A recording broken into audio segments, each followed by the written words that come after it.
Welcome to the Humans Against Poor Scholarship Summer Grant Interviews. Each one of our interviewees is competing for a $2,000 grant to help fund their summer research. Do you want to have a say in who gets funded? Become a HAPS donor today by visiting www.hapsfund.com/donate. Good morning, everybody. Hello and welcome to Digital Hammurabi and to the HAPS exit interviews. This is number 1 of 4. And despite what my nifty little intro tells you, Kimberley today is not competing for anything. She competed back in May and she was awarded the grant and has now agreed to come and tell us about what she did with the money and how her summer research went. So for those who missed your original interview, Kimberley, could you please reintroduce yourself and tell us how you got into Egyptology? Of course. Good evening. Hello, Megan. I don't know what time it is for you. For me, it's evening. I'm Kimberley Watt. I finished my PhD at University of Cambridge in 2019-20. And ever since I actually moved to Cairo. I've been working at the Ministry of Tourism and Antiquities as a sort of research expert, pretty much writing all the panels and stuff that you see on museum and archaeological sites. So I did my PhD research on the administration of construction of temples. And because of that, I studied that through individuals, the officials that actually worked at the time, and like putting all the pieces together, their biographies, in order to sort of get not a complete narrative, but to get actually an understanding of how people work together. And this is my research. I end up having a lot of other side research, but this is the core. It's mostly, the relationship between officials and employees. And that's it. So, and the project I was asking, I actually got funding from the Humans Against Poor Scholarship. I proposed to. It has been a project of mine for a while, but I just could not. I'd sort of finished the writing phase, but I needed more to go forward. So I realized that, in all honesty, no one's going to read my PhD thesis. A realization many of us come to terms with. Yes. It's very interesting, but no. So I also knew that in order to make it accessible for first my family, they were the first thought that came to mind. And then I thought all the other ones, because in my opinion, in archaeology, if you do not share your research, it becomes something that is just,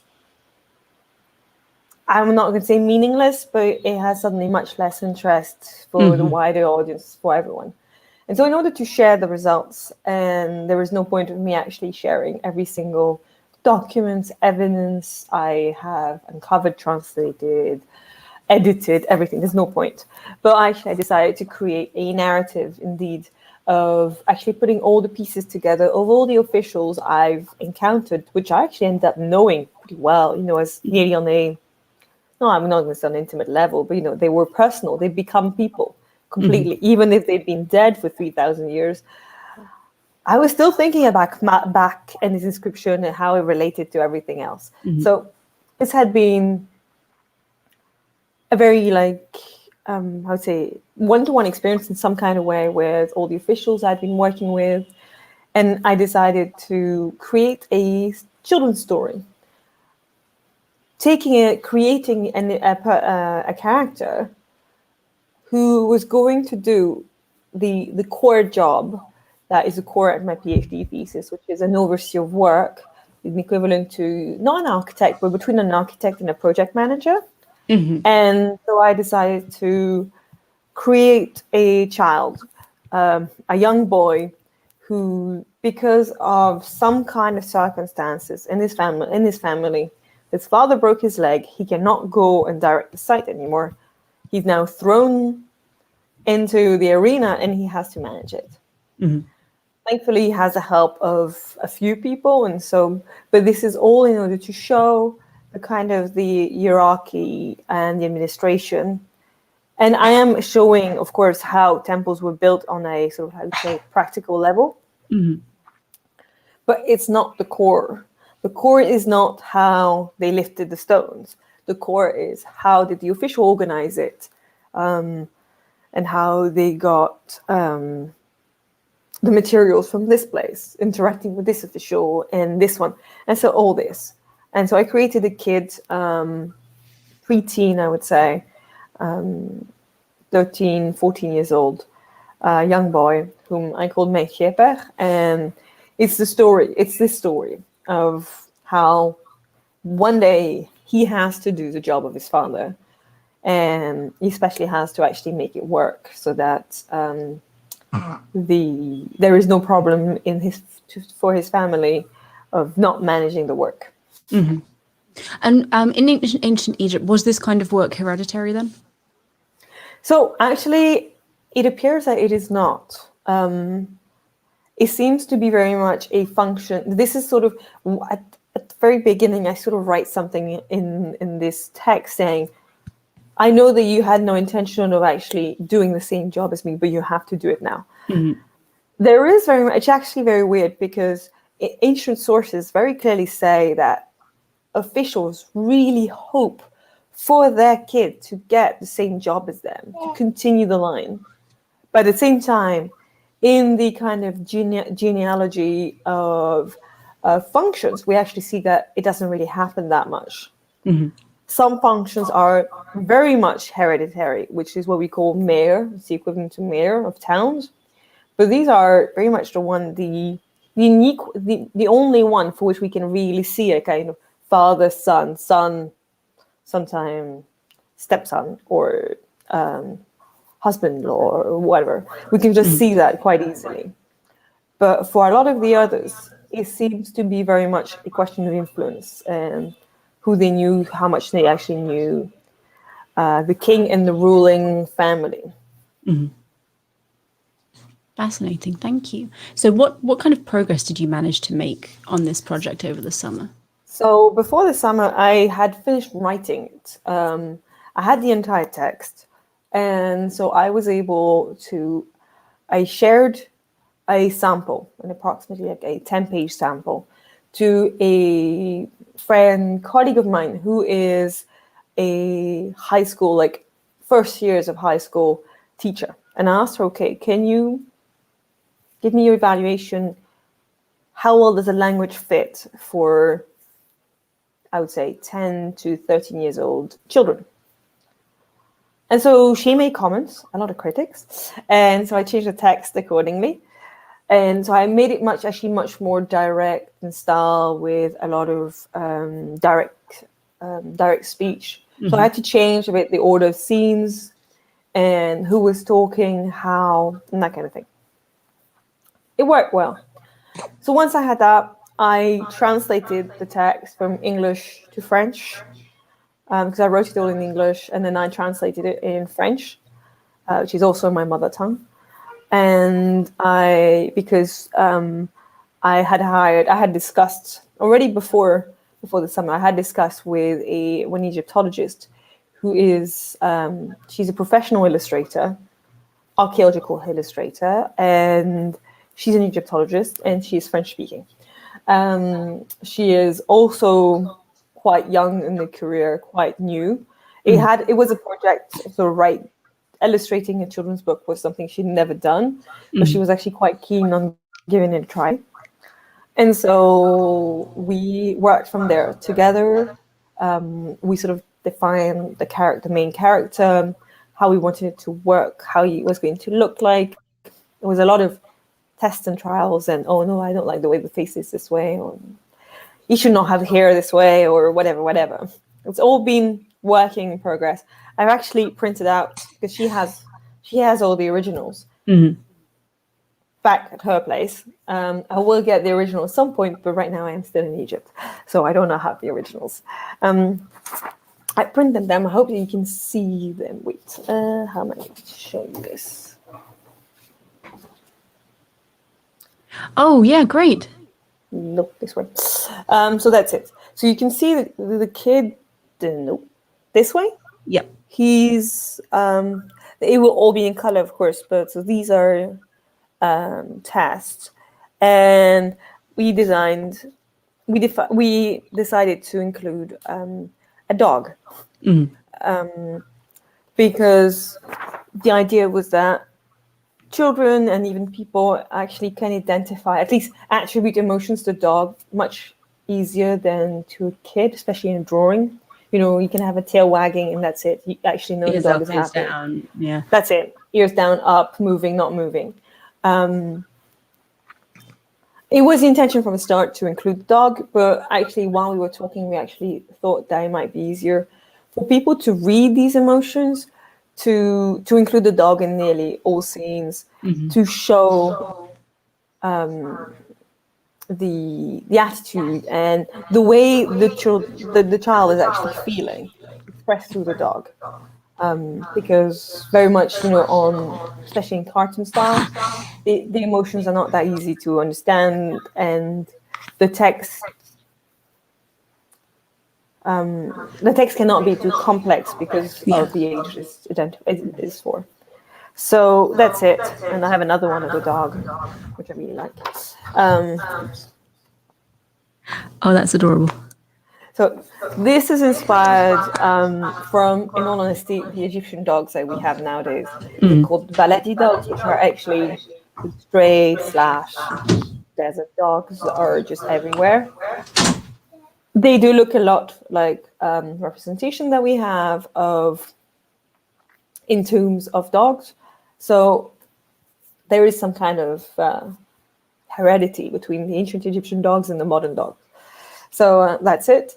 So we designed this, and once we sort of identified the character, I thought, okay, let's now plan for some decor. And so this is also what I've done, what she's done. I wrote it, she drew it. I'm sorry, actually it turned out darker than I intended, but maybe you'll see better. Wait, this way. That is wonderful. So yeah, no, you see, she is really good.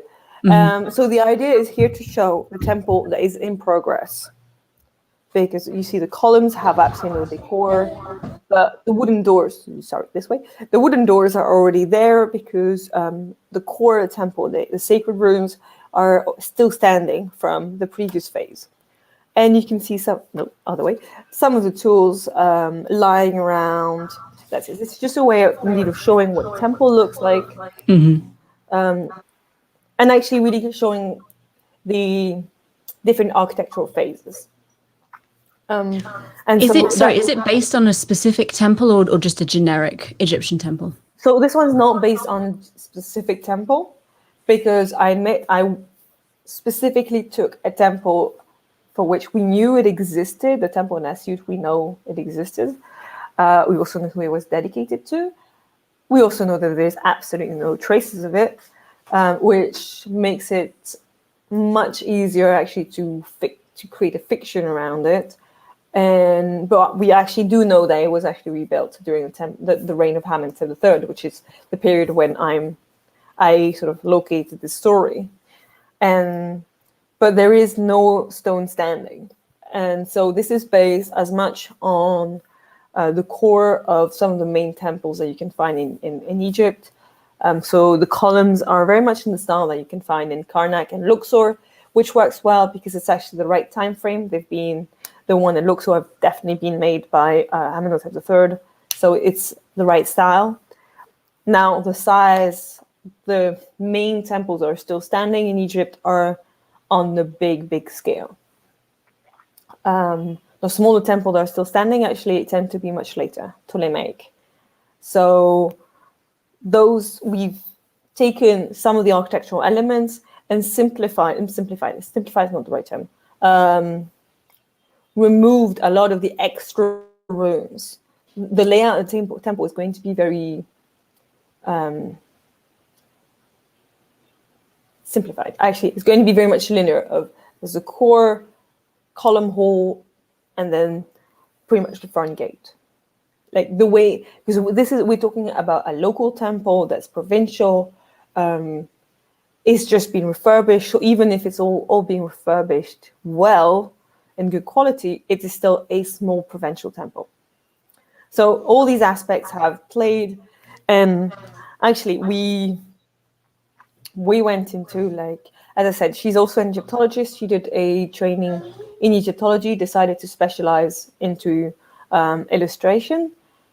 It makes it easier for me, I must admit, because if I tell her a young Egyptian, she draws some. She has enough knowledge about the Egyptian art to know what ancient people look like, or especially how they represented themselves, how they dressed. I don't have to tell her. So he's going to wear a kilt that's white, it's knee length, and all this. This is much easier. Yeah. It also leads to a very interesting question. She started a new scene. And I don't have that one here, unfortunately, because she just started it. But it led into a very interesting conversation. The scene was held in the palace. Very interesting conversation. How were columns in in palace built? Because at first she started drawing similar columns to this. I was like, no, these are on stone. These are too big. We have no trace in palaces that columns are that big or in stone. It needs to be downsized. So it's been a question of me doing research, trying to find illustration of how columns inside houses or in some of the Amarna paintings, how the columns are represented. And so we know we have some kind of chapel, we have capitals, we have some base, but they're not, you see here, they quite, sorry, I'm going to show you again. Nope, other direction. They have a bulb here. You know, they're, well, this is because they are in stone, whereas the wooden one are pretty much straight. So that's it. So it's all this information that I've been doing. Like suddenly she asked me a question. I'm like, no idea. I have to research that. Let's find it. Similar, like, so the father has been injured, so he has to wear kind of splint and crutches. And then the question was like, what do they look like? So it's been a question of like finding all this information. And sometime I admit we're probably going to decide to either change the scene or not represent it at all to avoid the awkwardness of I really can't find that information.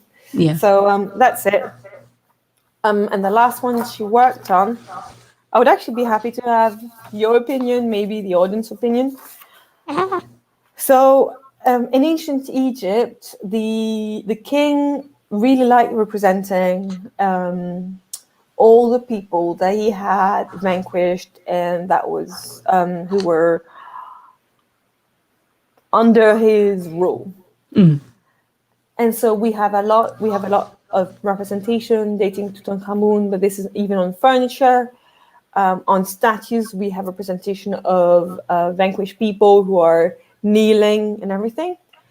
And so I thought that in order to have representation that would be nice leading to the throne room is actually showing a duplicate, a sort of a pattern of very similar to what you actually find on furniture and on statues of this motif of the people who have been vanquished by Pharaoh.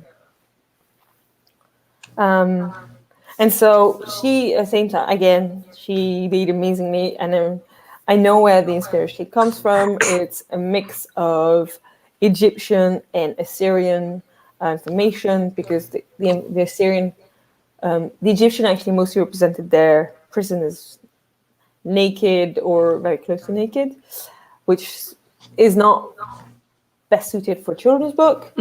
Also, it's not, how do you say, it's not the most adequate, and it's not especially a pleasant illustration to see. And so she actually came up with the same concept. Nope, this way. Here. So these are three. I can't aim for three. They're all three different, and then the idea is to duplicate them. And so this would be at the bottom of the page in much smaller. The text being on top, and then this underneath just to show this is the frieze of. That's it. So for now, she drew it in black and white. And then the other option we thought was actually just adding colors to some of the details. in order to not include skin color, to not make it in some kind of racial discussion, for the simple reason that actually the entire question even of what skin color Egyptians had or didn't have, and how mixed, homogeneous, heterogeneous skin color, all this was related, is very difficult to actually state. So, especially because this is a position of prisoners, they are, as you can see from, representation, they still have like very nice necklace and nice clothes and everything. So this is very much a representation of the princes, of the prince and the chiefs that have been vanquished.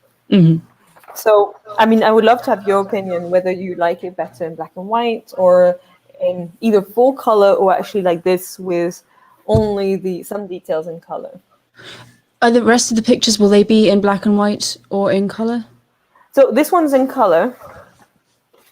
It's mostly going to be in color. This is in color, actually, you can't really see because of the printing. But this is in color. There is blue here. It's going to be mostly in color. But the idea was to sort of mix both. So we have a comment from a viewer, which I think I agree with, saying that she would go for black and white because if you have just the touches of color, it does run the risk of making them all look Caucasian. Okay. If it's just a little bit of color, because then the eye thinks that the bits that are white are supposed to be white. Okay, fair enough. That's a good comment. We'll discuss this together. That's a good idea. It's a good comment.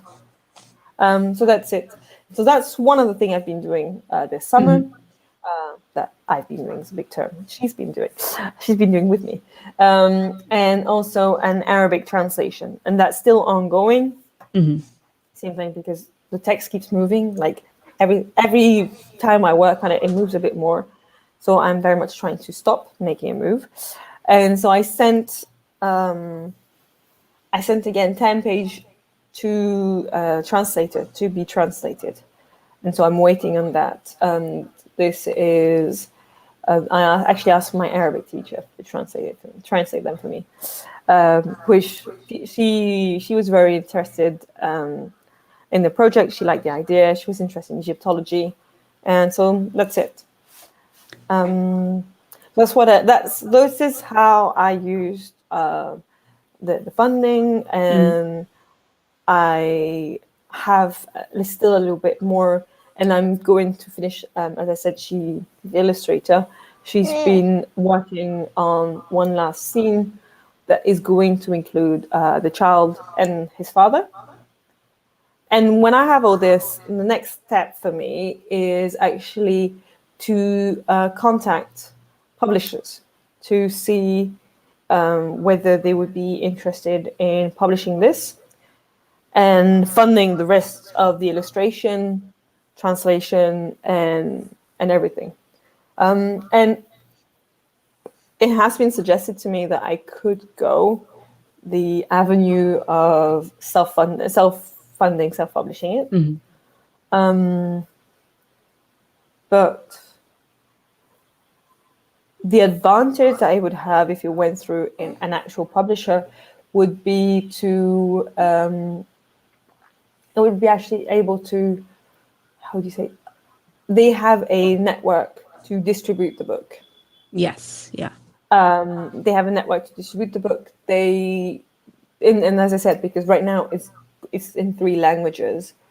I'm not entirely clear whether one publisher would be publishing all 3 languages, but the publisher would actually make decision and say, oh, we have a sister house in somewhere that is going to be interested in the Arabic version or something similar. Whereas otherwise, the amount of work it's going to require from me in the long run is actually going to be quite daunting. Quite monumental, yeah. Of contacting every single publisher that's it. So, I mean, that aspect. And also, I mean, I don't see myself able to actually contact every single bookseller saying that is interested in Egyptology, say, hey, are you interested in this? I've self-funded this, self-published this. So that's what I'm at. The translation needs to be finished, illustration, but the translation needs to be finished, and at the same time, the illustration needs to be finished. But both aspects, I actually want to discuss these with the publisher, because the illustration is going to be also a choice from the publisher. On the other hand, regarding the Arabic translation, for now, the choice is to make it into Fosha. Fosha is the standard Arabic rather than the Egyptian local Arabic. But if it was an Egyptian local publisher, they may be interested in doing this in Egyptian Arabic. So there is no point of translating the entire book, which is around 40 pages, to then have to translate it again, because the Arabic is different. That makes sense. Whereas in English or French, yes, there is a distinction between British English and American English, but it's mostly a question of It's not so, yeah. So it sounds like you're making fantastic progress. It is. I mean, I wish I could have gone faster in some kind of way, but at the same time, because I'm, as I said, this funding really helped in order to work with other people rather than just me. It helped me and pushed me to actually adapt to other people's schedule, which as a PhD actually, especially as a PhD, in the way I did my PhD, the only person who could make it move forward faster was me. Yeah. So I worked quite intensely on it. Whereas here, sometimes I have to keep calm, have to wait. You're not the only person in here. So they also have life. Sure. So yeah. Well, thank you so much. We are at the 30-minute mark, and I'm sorry, audience, we're actually going to skip audience questions today. I don't know if you've been able to hear it. There is another baby screaming somewhere in the house, so I need to go and feed him. So we will skip audience questions. But Kimberley, thank you so much. It's been a delight to talk to you again. I'm glad your project's going so well. If any of the audience still has questions, I'm sure that just by Googling my name, you can find me on Twitter, and you're more than welcome to ask me questions on that. Perfect. I'll put your Twitter link in the description. I can't remember it, so yeah. Not a problem. Well, thank you again so much for joining us. Audience, thank you for watching, and we will be back soon. I think next week we have another HAPS interview, but it's all on the calendar. Yes, and then we'll go to Cora's house. Thank you, Kimberley. Have a lovely evening. Have a good weekend. Bye-bye. Thank you. Bye, everyone.